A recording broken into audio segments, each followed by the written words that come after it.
তো আজকে রান্না করলাম গরুর মাংস, আলু দিয়ে ভুনা করলাম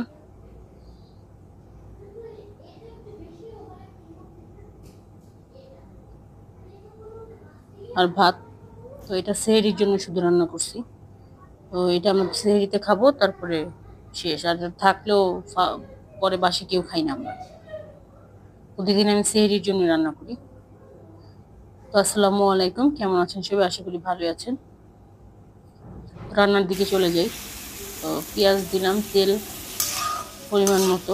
পেঁয়াজটা ভালো করে ভাজবো। আর এক কিলো ভাত হচ্ছে।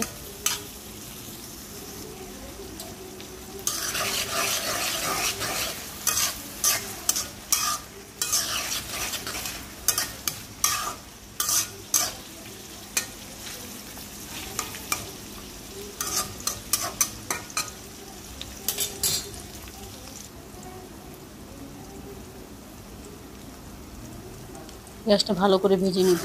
গ্যাস একটু কম আছে, 2 চুলা জ্বালাইছি তাই আর কি। তো ভাতটা হয়ে গেলে 1 চুলা জ্বলবে, তখন গ্যাসটা একটু বাড়বে। তো পেঁয়াজটা ভাজা হয়ে গেছে। আদা রসুন বাটা দিব পরিমাণ মতো, জিরা বাটা দিব,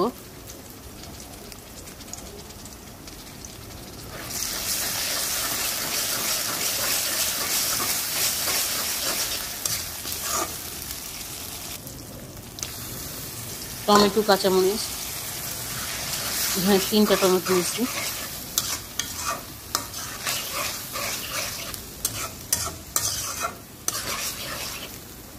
ভালো করে ভেজে তারপর মশলা দিব, লবণ দিব, হলুদের গুঁড়া দিব আর মরিচের গুঁড়া।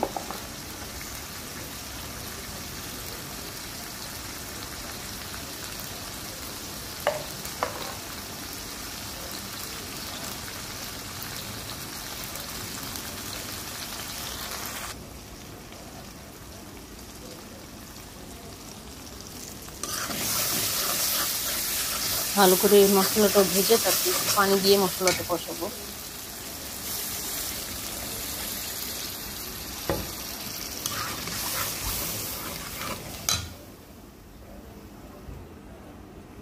এলাচ দারচিনি দিয়ে দিব।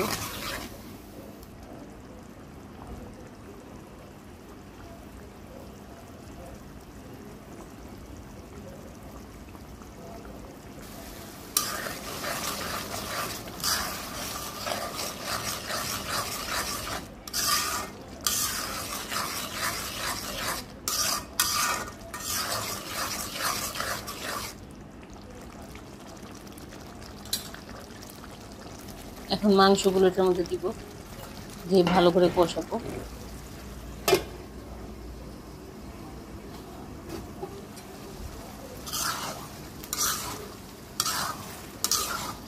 নেড়ে চেড়ে দিব ঢাকনাটা উঠিয়ে পরপর। তো রান্নাটা আমি খুব যত্ন সহকারে করি, কারণ আমার রান্না করতে ভালো লাগে। শুধু রান্না না, যে কোনো কাজ, আমি যেই কাজটাই আমি করব আমি নিজে, সেই কাজটা আমি খুব যত্ন সহকারে সুন্দর করে করি। ওই যে ঝটপট করে ফেললাম হয়ে গেল কোনো ব্যাপার না, না, ঝটপটই করি আমি। আমি অলসতা না, আমার যেই কাজে আমি ফোকাস থাকি আমি সেই কাজটা দ্রুত করি, কিন্তু খুব যত্ন সহকারে করার চেষ্টা করি সবসময়, পরিপাটিভাবে আর কি। এলোমেলো আমি পছন্দ করি না। তো জানি না কে কীরকম, আমি এরকম। তো বললাম, আপনাদের সাথে শেয়ার করলাম।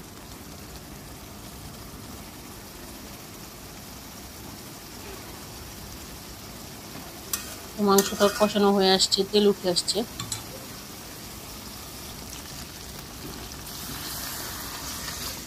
তারপর ঝোল দিয়ে দিব পরিমাণ মতো।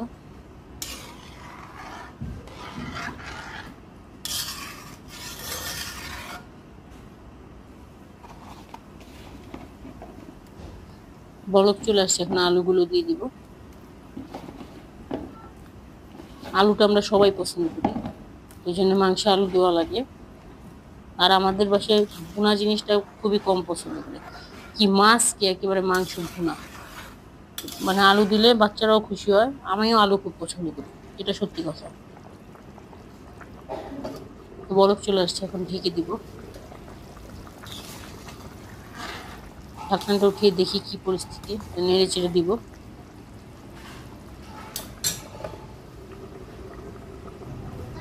এটা আমি এখন মিডিয়াম আঁচে দিয়ে রাখছি, কারণ মাংসটা সিদ্ধ হওয়া দরকার। তো গরুর মাংস তো একটু পর ঢাকনা উঠিয়ে নেড়ে চেড়ে দেখবো।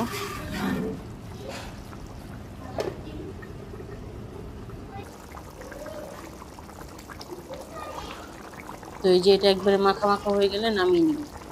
তো আজকের জন্য এই পর্যন্তই। ভালো থাকবেন সবাই। আসসালামু আলাইকুম।